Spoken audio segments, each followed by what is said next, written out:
মাহির বিপরীতে যেসব নায়করা অভিনয় করেছেন তাদের মধ্যে বাপ্পীকে নিয়ে তিনি কিছু কথা বলেছেন ডেইলি স্টারের সঙ্গে। মাহি বলেন, আমার অভিনয় জীবনের শুরুটা হয়েছিল একদম বিশেষভাবে।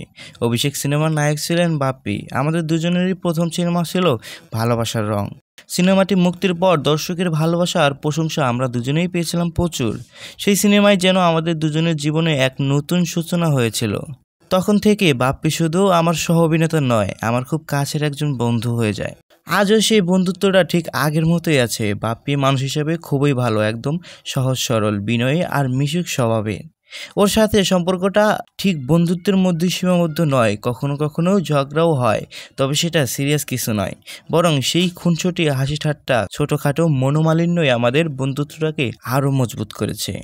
ভালোবাসার রং এরপর আমরা অনেক কাজ করেছি একসঙ্গে, কিন্তু প্রথম সিনেমার স্মৃতি, সেই সময়ের উচ্ছ্বাস আর আমাদের বন্ধুত্বের সেই শুরুটা সবকিছুই এখনো আমার মনে অমলিন হয়ে আছে।